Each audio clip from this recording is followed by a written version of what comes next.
Lapid na kahit na magkaiba na tayo ng partido, I think we are batchmates, so magkasama kami since 2004. So majority, minority, buwan-buwan nagpapadala pa rin siya sa akin ng Maha Blanca at Suman. Maraming salamat po.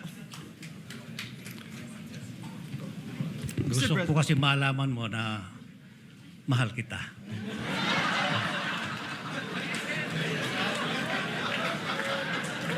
We divide the house. And the voting will be done by a roll minority leader.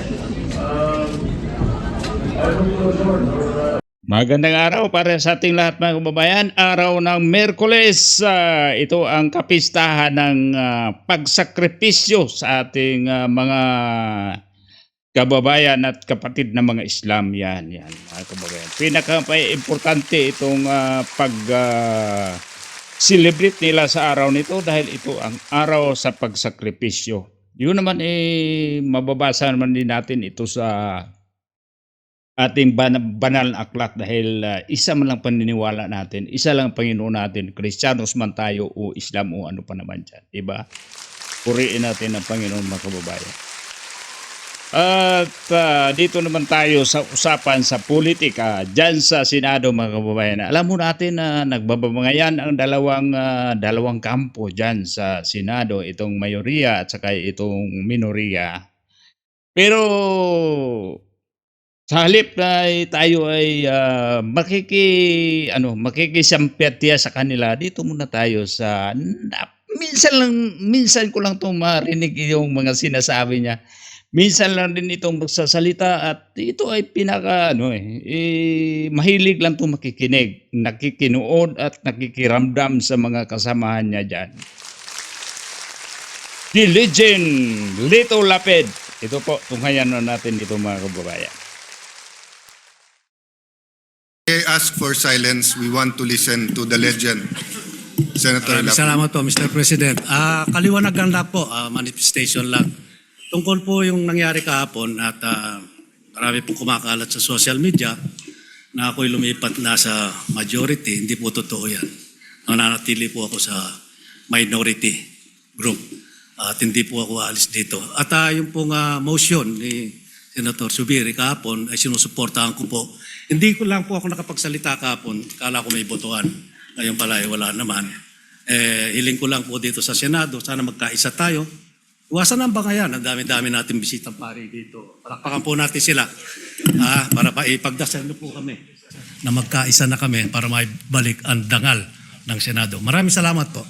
Your manifestation is noted and wala ka man sa majority, Senator Lito Lapid, nandiyan ka parate sa puso namin. Mr. President, Senator Pia Cayetano. I'd just like to comment. Gusto ko lang magpasalamat kay Senator Lito Lapid na kahit na magkaiba na tayo ng partido, I think we are batchmates, so magkasama kami since 2004. So majority, minority, buwan-buwan nagpapadala pa rin siya sa akin ng Maha Blanca at Suman. Maraming salamat po. Gusto ko kasi malaman mo na mahal kita.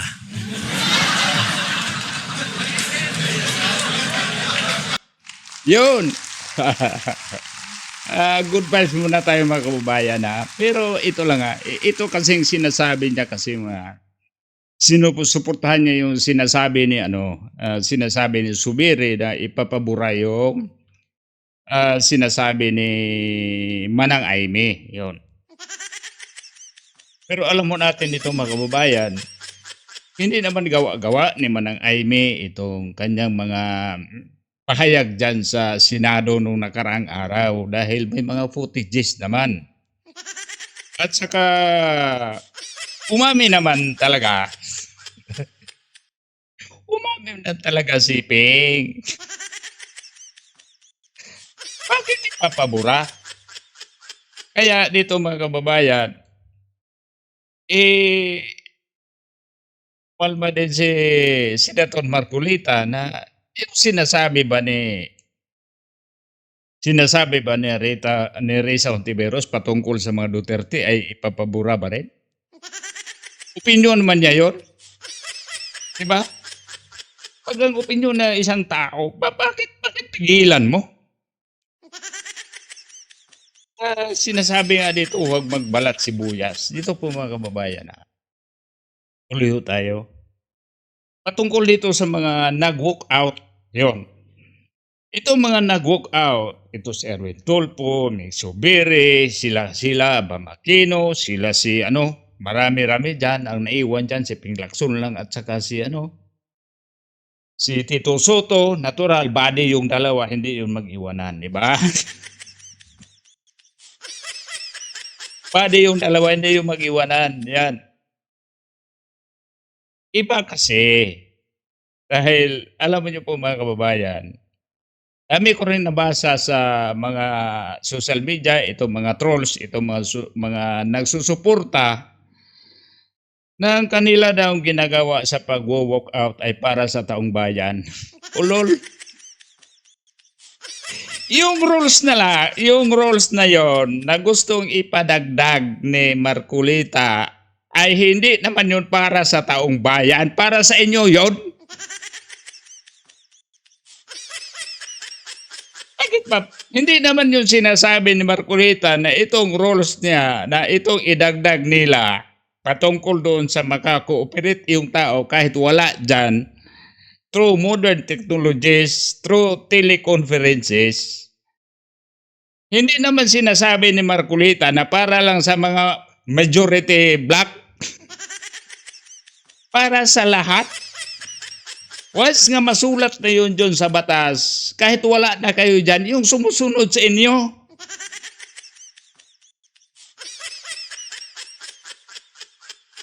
Ewan ko ba lang bakit hindi nila magits. Magits nga namin itong mga simpleng Pilipino. Mahirap ba yon? Tapos yung sinabihan lang ni Marcolita na mahirap kasi pag walang legal background. Bakit masaktan? Totoo namang walang legal background dahil kahit sabihin natin na kayo ay senador, nagiging senador kayo dahil binuto kayo ng tao. Hindi ibig sabihin na porket binuto kayo ng tao at naisuksok dyan sa Senado, nagiging senador kayo, kayo na may alam sa batas. Iba pa rin ang nag-aaral patungkol sa batas. Wala yung kaibahan mga kababayan dito sa field ko sa electrical. Sabihin ko marunong ako sa electrical pero hindi ko alam lahat dahil may mga electrical engineer. Sa mga field sa electrical engineer may professional electrical engineer. Mas mataas pa sila yun. May mga baitang yun. Yung mga field of practice may mga baitang yun. Kaya dyan sa Senado, porket mambabatas kayo, alam nyo ng batas? Hindi po. Wala kayong karapatan na mag-interpret ng batas. Ang abogado lang. Mahirap ba yun? Parehas yung doon tayo mga kababayan. Sa pinakamababa dyan, manggagamot, doktor. Alam mo natin sa probinsya pag wala tayong paypayad na doktor, pupunta tayo sa mga albularyo, yung kwak doktor. Minsan nga, makachamba. Magagamot yung sakit mo. Ibig bang sabihin na porket nagagamot yung sakit mo, nachamba lang, nagkataon lang siguro. Dahil minsan kasi sinasabi, tagal na namin nagpapagamot itong sakit niya. Ilang doktor na pinuntahan namin, ang dami-dami gamot na namin na nabili. Halos na ubos-ubos na namin yung mga ari-arian na maibinta namin para pagpa-examine lang sa sakit niya at pambili ng gamot. Yun. Tapos nagpunta sa albularyo. Gumaling. Pero ang totoo pala, natsimpo lang na nagpunta siya sa albularyo. Saka pa umipikto ang mga ininom niyang gamot dahil yung sakit niya, halimbawa, yung sakit mo, iniipon mo ng ilang taon. Hindi naman yun magagamot ng isang araw. Unti-unti man yun, may healing process pa yun, di ba? Ganun din dyan sa batas mga kababayan. Ibig sabihin na matagal ka na dyan, alam mo na, iba pa rin yung nag-aaral.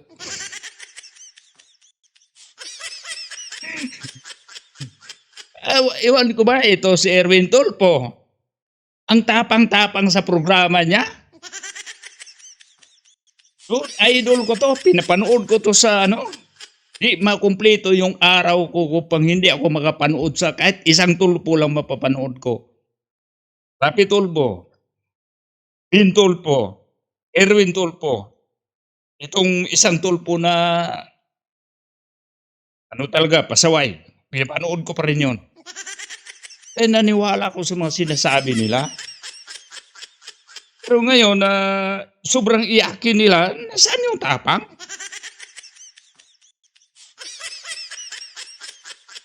Ito mga kababayan mayroon na tayong pambansang ate, si Ate Aimee. May pambansang kuya na tayo, si Kuya Lito Lapid. May pambansa na tayong si Mangop. Ito, idol ko, si Senator Marcolita. Ano po? Galit na gook out. Hindi manalo. Mukha pa lang, parang takot na sila eh. Mukha pa lang ni Senator Marcolita. Ano po? Pag titingnan ka lang, wala na. Parang lusaw ka na pag alanganin ka sa kaalaman mo. Naku po, wala. Bagsak ka. Dito naman kay Senator Cayetano, naku po, hangang-hanga ako sa iyo, sir. Saludo ko, kayang-kaya mo yung makontrol yung damdamin mo minsan eh. Palumanay ka pa rin. Mahirap yun. Alam niyo po mga kababayan, yung pagiging Senate President, hindi ka man President lang sa yung mayoriya mo, pati sa minoriya, presidente ka sa lahat na senador. Mahirap mo.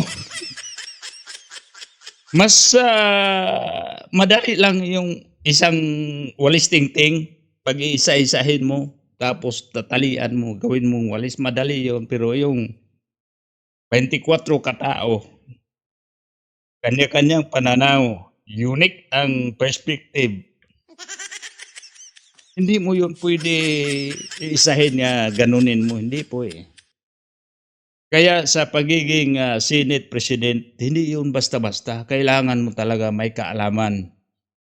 Yung intervention ng Espiritu ng Panginoon, kailangan mo dyan.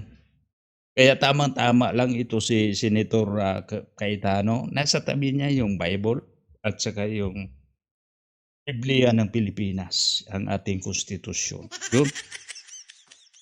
At ako po'y sigurado, hindi tayo maliligaw dyan.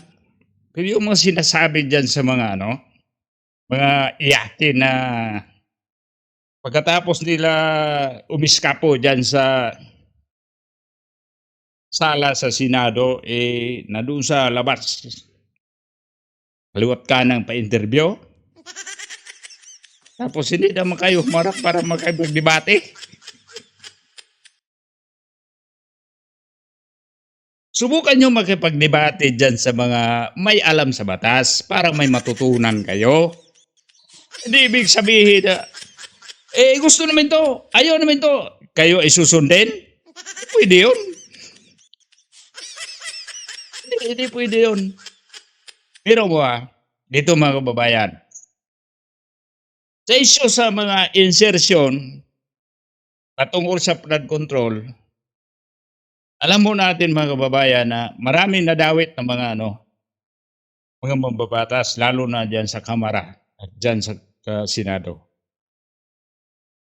Pag sinasabi na itong tao to, may insertion, may kaso, kakasuhan yun, insertion eh, kasali ka doon sa parang nakawan. Pero pag ito naman sa kabila, hindi naman yun insertion. Amendments man yun. Iibahin lang yung pangalan, parehas lang yung resulta. Ano ang tawag dyan? Panglilin lang yun. Huwag ganon. Kaya dito ngayon sa bagong pamumuno ni Senator Cayetano, naku po, napakaganda ang resulta dito. Kahit sabihin naman natin na nawalan daw ng dignidad ang Senado, hindi po. Simula ng kinuha ang Blue Ribbon chairmanship kay Ping Lacson. Yun, wala nang dignidad. Nalusaw yung kaso sa investigasyon sa anomalyang flood control. Di ba? Tapos ibintang ninyo ngayon kay tawag nito, Senator Cayetano. Hindi po, mali po. O, di ba? At dito naman tayo sa mga kababayan. Ngayon sa resulta sa pagbiyahe ng ating Pangulo doon sa Japan. Aba, naku po mga kababayan. Natatawa ka na lang. Akin lang ito pananawa. Nakita niyo yung video coverage doon sa ganap doon sa Japan? Sinisikap nila talaga yung mga tao kulang sa diwa. May cheerleader.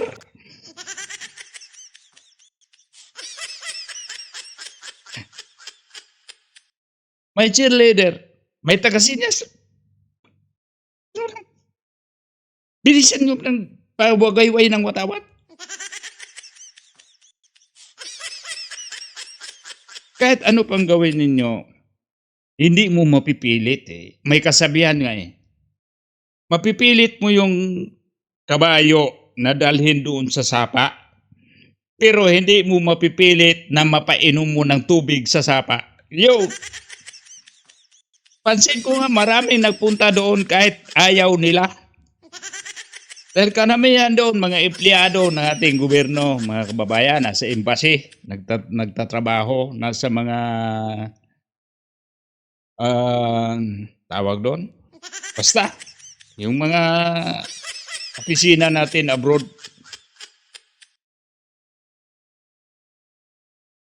At saka, ito po, nagkakalungkot.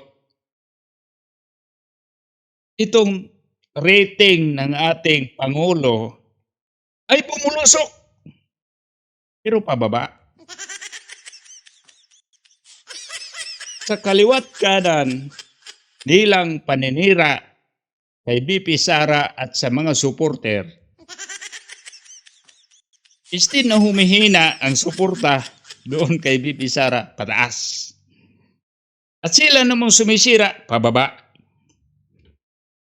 Dito po mga kababayan, napakagandang blessing ito. Number 1, si Claire Castro. Napakalaking tulong ito. Advantage natin to. Dahil araw-araw nilang binabanggit ang Duterte.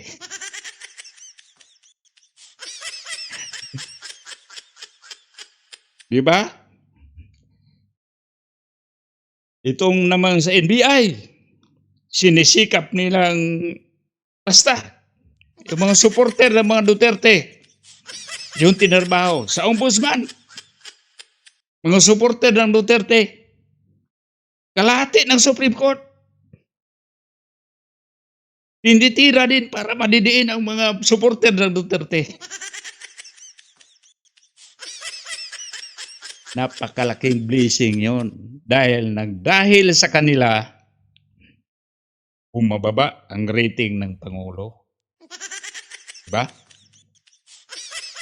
Kung sa Bisaya pa, ang gaba di magsaba. O, sinong nakapanood dito mga Bisaya? Ang gaba di magsaba. Ayun. Alam natin mga kababayan, kaisa-isa tayong bansa na tinututukan ang Vice Presidente nga matanggal. Na kung tutuusin naman, Ang vice presidente ay spare, parang spare tire. Dala-dala mo yon, karga-karga mo yon sa sasakyan mo, kahit hindi mo gagamitin. Para in kaso mabutas, pumutok yung gulong mo, saka mo yon ikakabit. Pero hindi ka pwede magbiyahe na wala kang reserba. Dahil hindi mo alam kung kailan puputok yung gulong mo. Kaya kailangan talaga yung spare tire.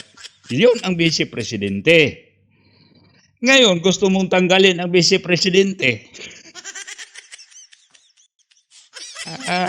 Baka sabihin na lang, sige, magbiyahe lang tayo. Total po, kung saan tayo maputukan ng gulong, doon lang tayo bibili ng gulong. Yan. Okay lang pag doon ka nagbiyahe sa mga pabrika ng gulong. Doon ka nagbiyahe sa mga pabrika ng pabrika ng paggawaan ng paputok. Walang bintang gulong doon. Pag doon ka mataunan na pumutok yung gulong mo. Nung ikakabit mo, nga. O, di ba? Yun ang mga simple ko lang na paliwanag. Yung mga, kumbaga, sinasabi ni mga layman's term. Yun. Hindi masyadong malalim. Mababaw lang. Dito po mga kababayan, alam mo natin itong mga kaganapan ngayon dahil sinigurado na. Dahil alam kung napapanood ninyo yung ambush interview sana ni PBBM na tungkol sa Noel, yung Noel, no election sa 2028, inisnab ni PBBM. So parang sabi nga hindi siguro. Ganun lang siya. Hindi siguro totoo o sigurado totoo. Hindi natin alam mga kababayan. Kaya ngayon ang Senado parang sila, recommissioning ang Senado ngayon para maisaayos nila. Dahil sa ganitong pagkakataon mga kababayan, dalawa ang trabaho ng Senado at tatlo ang trabaho. Yung mga bills na ipapasa nila, kung paano nila yon repasuhin o paano nila papagtibayin yung mga bagong mga bills. At itong proseso ng impeachment. At kung magpatuloy ba yung sa Blue Ribbon Committee na patungkol sa investigasyon sa flood control. So, dalawa ang pananaw ko rito. Gusto nilang, dito sa mayoriya, gusto nilang matuluyan ang vice presidente na matanggal. Dahil sila ang gustong humawak. Dalawa ang gusto nila. Gusto nila matanggal ang vice presidente at gusto nilang tuluyang pagtakpan ang isyu sa flood control. Dito naman ngayon sa existing na liderato ni Senator Cayetano, sa pananaw ko lang dito, gusto nila na fair ang pag-impeach sa VP Sara. Evidence basis. At gusto nilang ipagpatuloy rin ang sa flood control anomaly. Investigasyon. Kaya, makita mo dito, sa litrato dito,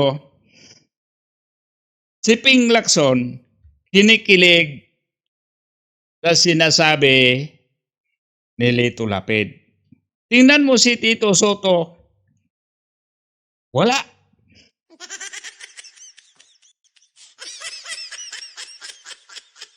Si Pia kinikilig, si Ma'am Loren natatawa.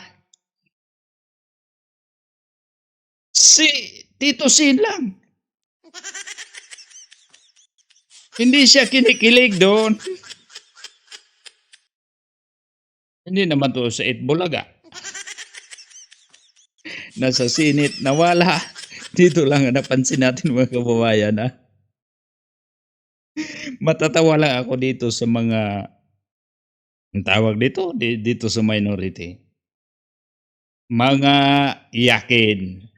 Kaya ulitin natin mga kababayan na kahit saan man tayo, ang liso natin dito sa mga sinasabi nila dito, yung nasasaktan sila sa sinasabi ni Senator Marcolita na mahirap kasi pag walang legal background. Ito po mga kababayan, example. Yung building na siyam na palapag na gumuho dyan sa Angeles, Pampanga.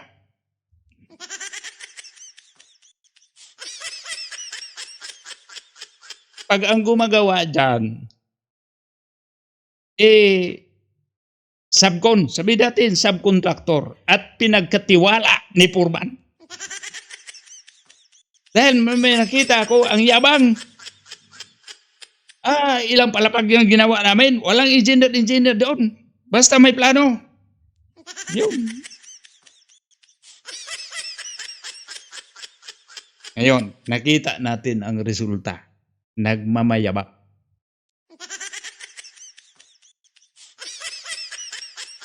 At sabihin natin, itong mga inhinyero, kung ninipis ng mga kamay nila, hindi sila nagbubuhat ng bakal, hindi sila gumagamit ng pala, pulpin lang at saka calculator yung hinahawakan nila. Pero, by law, by rule, alam ang batas, alam ang legal basis. Yun pinaka-importante. Dito pa kaya nakasalalay ang sambayanang Pilipino? Sabihin natin ito si Ping Lacson, Mayor, yun sa field niya, pagiging polis, sa pagiging militar.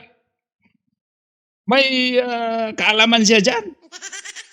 Pero hindi ibig sabihin na nagiging senador siya ay katapat na niya yung abogado. Wala pa rin, kulang pa rin dahil wala sa ano niya. Nagiging senador ka lang dahil sa pribilehiyo ng gobyerno na kayo ay hinalal. Yun.